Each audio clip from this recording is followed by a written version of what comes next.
வணக்கம். இன்றைக்கி நம்ம பார்க்க போகிற லஞ்ச் மெனு என்னென்னு பார்த்தீங்கன்னா, ஒரு சூப்பரான லஞ்ச் மெனு தான்.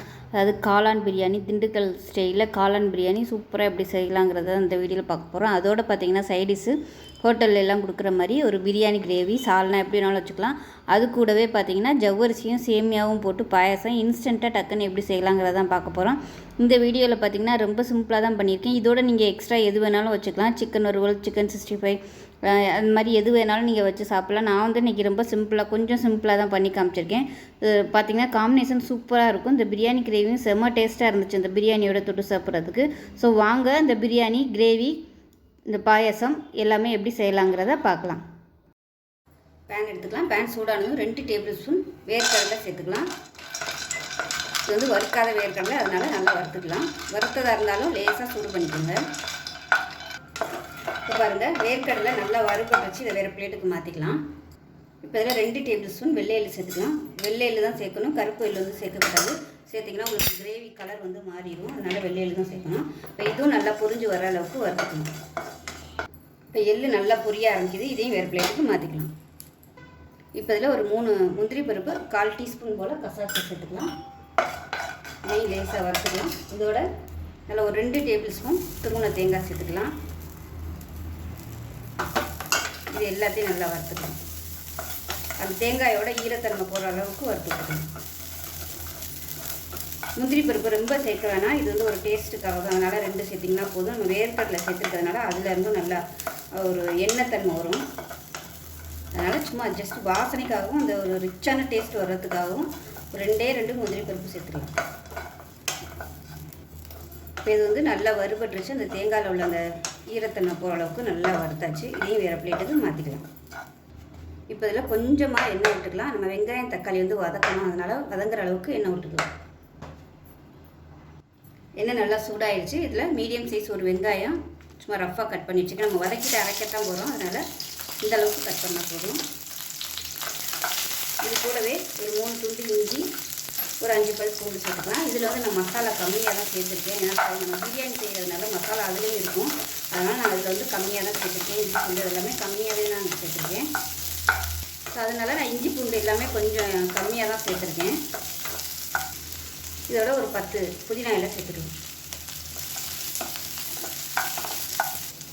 இப்போ இதோட ஒரு தக்காளி சேர்த்துக்கலாம், மீடியம் சைஸாக ஒரு தக்காளி.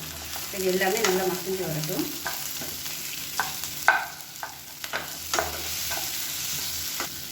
இப்போ வெங்காயம் தக்காளி எல்லாமே நல்லா மசிஞ்சு வந்துருச்சு. இந்த ஸ்டேஜில் அமர்த்திட்டு ஆற விட்டுட்டு அரைச்சிக்கலாம். இப்போ நம்ம வறுத்து வச்சுருந்த வேர்க்கடலை, கசகசா, தேங்காய் இதோட சேர்த்து இது எல்லாத்தையும் நல்லா நைஸாக அரைச்சிக்கலாம். எல்லாத்தையுமே ஒன்றா சேர்த்து அரைச்சிக்கலாம் நைஸாக. ஒரு பேன் எடுத்துக்கலாம். இதில் 75 ml அளவுக்கு எண்ணெய் சேர்த்துக்கலாம். நான் வந்து நெய், தேங்காய் எண்ணெய், கடலை எண்ணெய் 3 கலந்து வச்சுருக்கேன். இது 3 சேர்த்திங்கன்னா டேஸ்ட் நல்லா வேறு லெவலில் இருக்கும். இல்லை வெறும் ரீஃபைண்ட் ஆயில் சேர்க்குறதோட கடலெண்ணெய் சேர்த்திங்கன்னா நல்லாயிருக்கும். ரீஃபைண்ட் ஆயில் சேர்த்திங்கன்னா ஒரு மாதிரி அந்த டேஸ்ட்டே இல்லாத மாதிரி இருக்கும் பிரியாணி. இதுவே நீங்கள் கடலெண்ணெய், தேங்காய் எண்ணெய், நெய் இது 3 வச்சு செஞ்சிங்கன்னா டேஸ்ட் நல்லாயிருக்கும். இல்லை வெறும் கடலெண்ணெய் வச்சு கூட நீங்கள் செஞ்சுக்கலாம், நல்லாயிருக்கும். எண்ணெய் சூடாகிடுச்சு. 100 கிராம் அளவு நீளமாக நறுக்கின பெரிய வெங்காயம் சேர்த்துக்கலாம். நான் வந்து ஸ்பைசஸ் மசாலாவோட அரைச்சதுனால நான் சேர்க்கலை. நான் வந்து கம்மியாக தான் ஸ்பைசஸ் யூஸ் பண்ணுறேன். உங்களுக்கு ஸ்பைசஸ் அதிகமாக இருந்தால் பிடிக்குன்னு நினச்சிங்கன்னா தாளிகையில் பட்டை, கிராம்பு, ஏலக்காய், பிரியாணி எல்லாம் சேர்த்துக்கோங்க. இப்போ இது வந்து நல்லா வதங்கட்டும். இதில் ஒரு பேஸ்ட் ரெடி பண்ணியிருக்கேன். இது நான் முன்னாடி வீடியோவில் ஏற்கனவே பிரியாணி செய்கிற வீடியோவில் போட்டிருக்கேன்.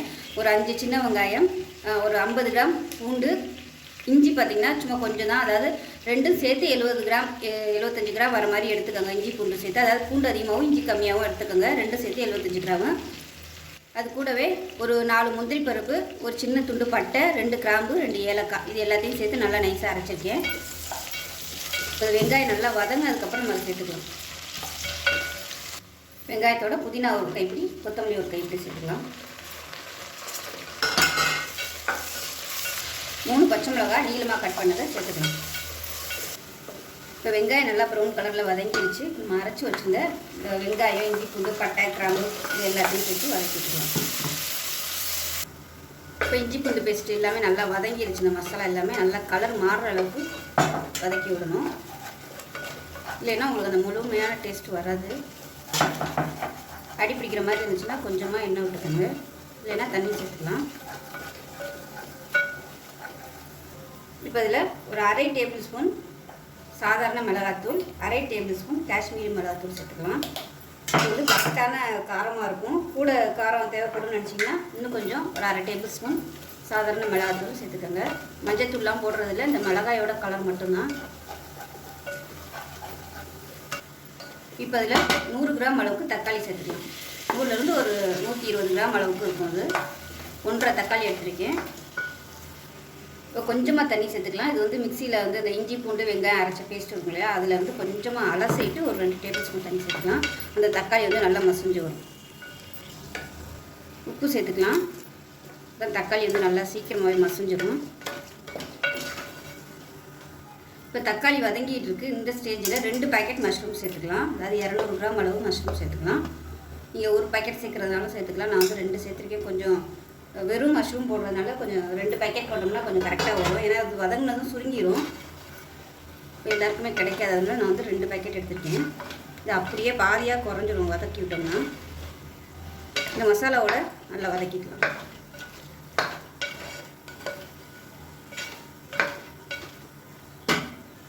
மூடி வச்சிடலாம். இப்போ இது கூடவே தயிர் சேர்த்துக்கலாம். நல்லா ஒரு 1/4 டம்ளர் அளவு தயிர். இது வந்து ஒரு 75 கிராம் அளவு இருக்கும். நான் வந்து 1/4 கிலோ அரிசி எடுத்திருக்கேன். அதுக்கான அளவு தான் சொல்லியிருக்கேன்.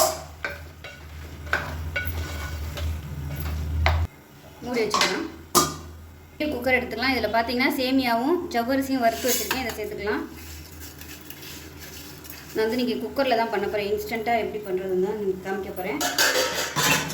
இப்போ இதில் வந்து நல்லா ஒரு 1/2 லிட்டர் பால் சேர்த்துக்கலாம். இப்போ இதில் 1 டம்ளர் அளவுக்கு தண்ணி சேர்த்துக்கலாம். இதை நல்லா கலந்து விட்டுட்டு மூடி விட்டுக்கலாம். இப்போ விசில் போட்டு 2 விசில் விட்டுட்டு ஸ்டீம் போனதுக்கப்புறம் பார்க்கலாம். இப்போ எப்படி இருக்குன்னு பார்க்கலாம்.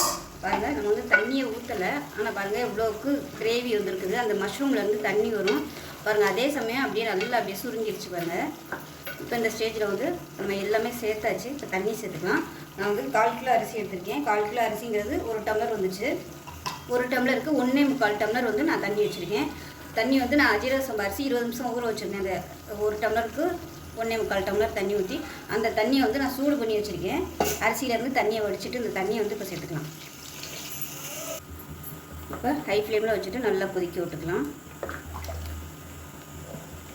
நீங்கள் பிரியாணி இது அதாவது பாசுமதி அரிசி போடுறதுனாலும் சேர்த்துக்கலாம். நான் வந்து தம் போடுறதுனால 1.25 வச்சுருக்கேன். அதாவது 2 வைக்கலாம். இப்போ இந்த கிரேவி கொஞ்சம் இருக்கிறதுனால நான் வந்து 1.25 வச்சுருக்கேன்.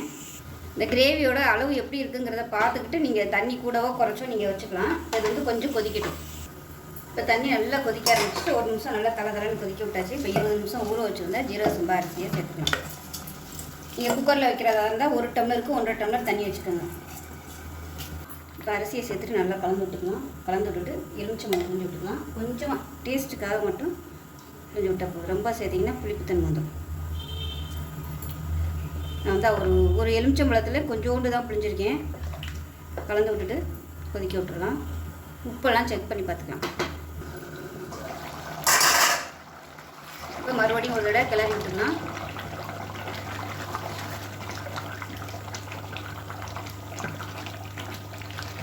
இது கிளறும் போது நல்லா பெரிய கரண்டியாக வச்சுக்கோங்க. இல்லைன்னா அப்படியே உங்களுக்கு அந்த தண்ணி வந்து கையில் அப்படியே தெரிக்கும். சின்ன கரண்டியாக வச்சுக்கோங்க.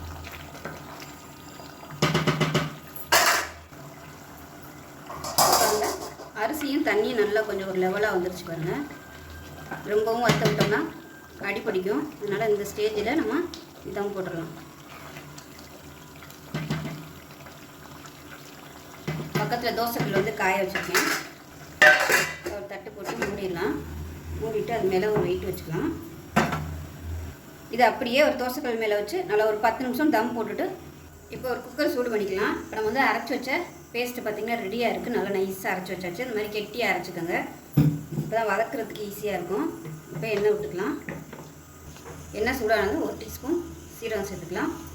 அதே மாதிரி ஒரு சின்ன பிரியாணி இலை சேர்த்துக்கலாம். ஒரு சின்ன துண்டு பட்டை சேர்த்துக்கலாம். பட்டை ஒரே ஒரு கிராம்பு சேர்த்துக்கலாம். அதே மாதிரி ஒரு ஏலக்காய் சேர்த்துக்கலாம்.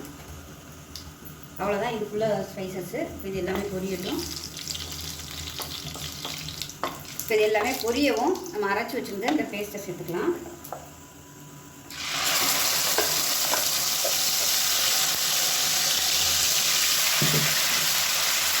இப்போ நம்ம சேர்த்துருக்க இந்த மசாலா பார்த்திங்கன்னா நல்லா கலர் சேஞ்ச் ஆகி அப்படியே எண்ணெய் பிரிஞ்சு தொக்கு மாதிரி வரணும், அந்தளவுக்கு வதக்கி விட்டுக்கலாம். இப்போ பாருங்கள் நல்லா கொஞ்சம் வத்திருச்சு, ஓரமாக அப்படியே எண்ணெய் பிரிய ஆரம்பிக்குது. அப்பப்போ கிளறி விட்டுட்டே இருக்கணும், இல்லைன்னா அடியில் போய் உட்காந்துக்கணும். இப்போ வந்து நம்ம பொடியெல்லாம் சேர்த்துக்கலாம். 1 டேபிள் ஸ்பூன், அதாவது 1 டேபிள் ஸ்பூன் இப்போ பொடியெல்லாம் சேர்த்துக்கலாம். 1 டேபிள் ஸ்பூன் தனியாத்தூள், 1.5 டேபிள் ஸ்பூன் மிளகாத்தூள், 1/4 டேபிள் ஸ்பூன் ஜீரகத்தூள், அதுக்கும் கம்மியாக கரம் மசாலா, 1/4 டேபிள் ஸ்பூன் மஞ்சள் தூள், இது எல்லாத்தையுமே இதில் சேர்த்துக்கலாம். உங்களுக்கு காரமாக வேணும்னு நினச்சிங்கன்னா மிளகா வந்து நீங்கள் கூட சேர்த்துக்கலாம். சேர்த்துட்டு டக்குன்னு வந்து நம்ம தண்ணி ஊற்றிக்கலாம்.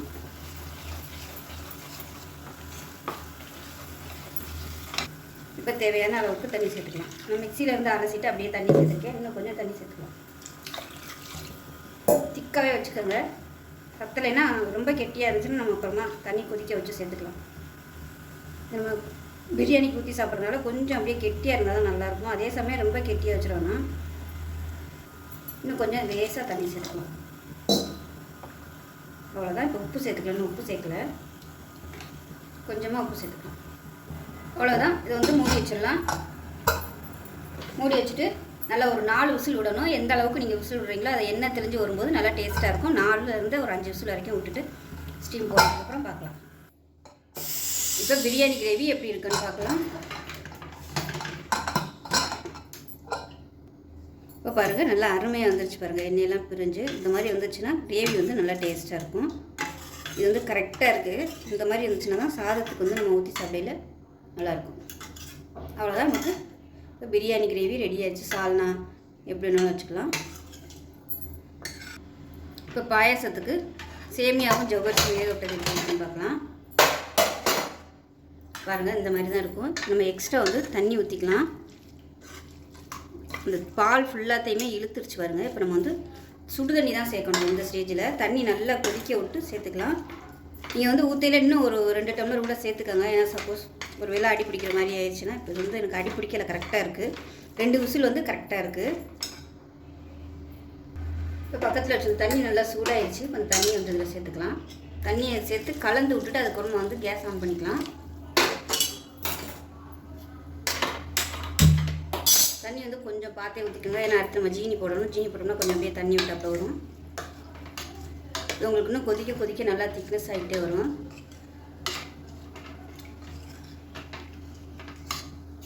இப்போ இதில் ஜீனி சேர்த்துக்கலாம். ஸ்வீட்டுக்கு தகுந்த மாதிரி ஜீனி சேர்த்துக்கோங்க. ஏன்னா நம்ம வந்து இது சாப்பிட்றது தானே வைக்க போகிறோம். நல்லா பார்த்துக்கிட்டு நம்ம வந்து ஜீனி பத்தலைன்னா சேர்த்துக்கலாம். இதில் ஒரு ஏலக்காயை அப்படியே சேர்த்துக்கலாம். ஏலக்காய் வந்து நான் கொஞ்சோண்டு தான் சேர்த்துருக்கேன். ஏன்னா பசங்களுக்கு அவ்வளோ அது கடிபடையில் அது பிடிக்காது. அதனால் இது போதும். இது கொதிக்கட்டும். கொதிக்க ஆரம்பிக்கையில் கொஞ்சம் கெட்டியாக வரும். அப்போ பத்தலைன்னா நீங்கள் கொஞ்சம் தண்ணி சேர்த்துக்கலாம். இல்லை பாலே சேர்க்கணும் அப்படின்னு நினச்சிங்கன்னா பால் வந்து சூடு பண்ணி காய்ச்சிட்டு சேர்த்துக்கோங்க. இப்போ நம்ம இன்ஸ்டண்ட்டாக பண்ணுறதுனால பால் வந்து கெட்டியாக வந்து காய்ச்ச முடியாது. அதுக்கு பதிலாக நீங்கள் மில்க் மெய்டு வந்து சேர்த்துக்கலாம். அப்படி இல்லைன்னா முந்திரி பருப்பு பாதாம் வந்து பாலில் ஊற வச்சு அதை நீங்கள் அரைச்சி சேர்த்துக்கிட்டிங்கன்னா கூட டேஸ்ட் இன்னும் சூப்பராக வரும்.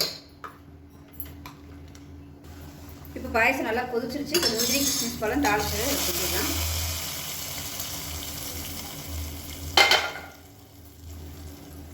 அவ்வளோதான். நான் வந்து கேஸ் அமர்த்திட்டேன்.